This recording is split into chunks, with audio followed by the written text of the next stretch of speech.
Stage 0. Stock setup. Every tuning journey starts the same way, bone stock. Stage 0 is how your car leaves the factory. Smooth, safe, quiet, and reliable. It's designed for the average driver who fills up with questionable gas, forgets oil changes, and drives through every season without thinking twice. The ECU, the car's brain, is tuned conservatively. Ignition timing, boost levels, throttle response, and fuel delivery are all dialed back to meet emissions, noise, and warranty requirements. The car isn't slow, it's just playing it safe. Manufacturers leave room in the engine's potential because they have to sell the same car everywhere, from freezing Alaska to 110-degree Arizona, on any kind of fuel. That built-in safety margin is what tuners live for. It's hidden power waiting to be unlocked. Stage 1, the ECU tune. Stage 1 is the gateway drug of tuning. All software, no wrenches. It's the most cost-effective way to wake your car up. The tuner connects to your car's ECU through the OBD port and rewrites its brain, optimizing fuel and ignition maps, raising boost targets on turbo engines, removing factory torque limiters, and tightening throttle response.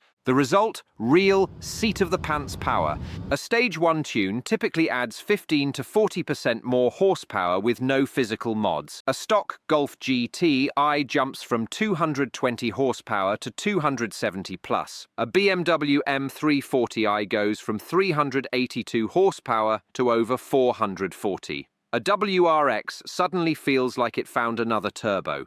It's plug, flash, and go. Totally reversible, often safe on stock fuel, and it transforms how a car drives. For most enthusiasts, Stage 1 is all they'll ever need. Cheap, reliable, and stupid fun. Stage 2, breathing mods. Once the power bug bites, Stage 1 feels normal again, so you move to Stage 2. Stage 2 focuses on airflow, getting more air in and out of the engine so the ECU can push harder safely. This means bolt-on parts, high-flow intake, performance downpipe, freer exhaust, and often an upgraded intercooler for turbo cars. The ECU tune is then revised to match this extra flow, optimizing boost, air-fuel ratio, and ignition timing to make everything work in harmony. The gains are dramatic. Faster spool, stronger mid-range torque, and a more aggressive exhaust note. You'll also feel sharper throttle response and better consistency during long pulls because the intercooler keeps intake temps in check. The downside? Stage 2 often sacrifices stealth. The car gets louder, emissions compliance becomes an issue, and warranty coverage gone. But this is where your daily driver becomes a true enthusiast's machine. Stage 3, turbo, fuel, and cooling upgrades. Stage 3 is where the fun gets serious and expensive.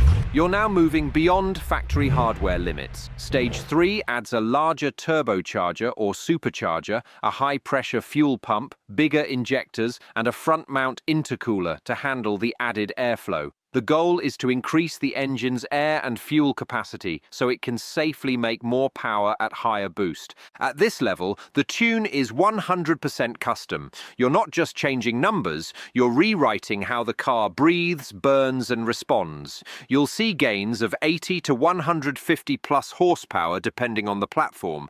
But you can't ignore the rest of the car. Stronger clutch or torque converter, upgraded brakes, and better cooling are essential. Heat becomes the enemy, and reliability becomes a balancing act. Stage 3 is for people who know what they're doing, or at least have a tuner who does. Stage 4, built motor territory. Eventually, the stock engine internals reach their limit. Pistons crack, rods bend, head gaskets lift. That's when you enter Stage 4, the built motor zone. Here, the engine comes apart and gets reforged, literally. Builders install forged pistons and rods, ARP head studs, billet crankshafts, upgraded valve springs, and performance bearings. The goal is to make the block bulletproof under extreme boost and high RPM. Stage 4 engines are paired with advanced fueling systems, multiple fuel pumps, larger injectors, and often E85 ethanol setups.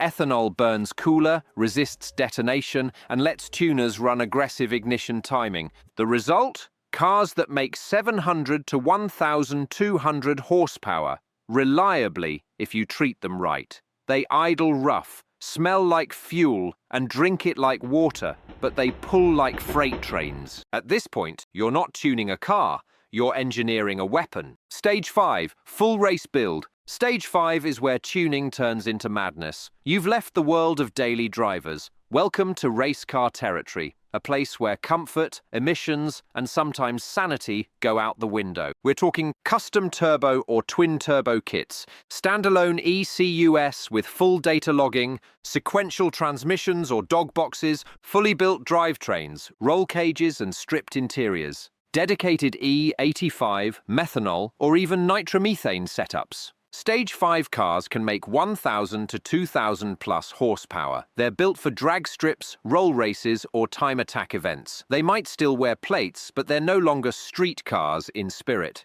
Every part is chosen for performance. Weight, balance, grip, aerodynamics, cooling. It's a full-on mechanical symphony built for one purpose: speed. You don't just tune at Stage 5, you commit. Supporting mods, the unsung heroes. Everyone loves horsepower numbers, but power without control is chaos. Supporting mods make fast cars actually usable. Brakes, bigger rotors, multi-piston calipers, and high-temp pads keep your stopping power consistent. Heat fade can ruin a track day faster than a missed shift. Suspension, upgraded coilovers, bushings, and sway bars let the chassis keep up with the power. A good setup makes a 500 horsepower car feel civilized instead of terrifying. Tires, the most overlooked mod. Sticky tires are what actually connect all that tuning money to the ground.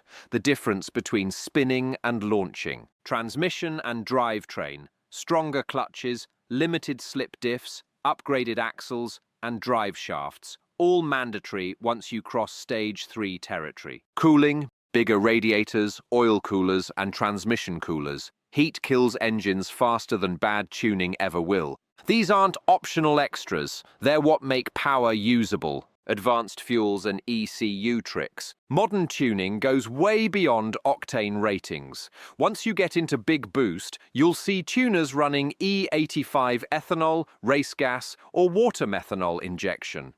E85 is the current favorite. Higher octane and cooler combustion mean more power and safer tuning. But it requires fuel system upgrades, since ethanol burns richer and needs more volume. Many modern setups run flex fuel sensors, letting the ECU automatically adjust fuel maps based on ethanol content.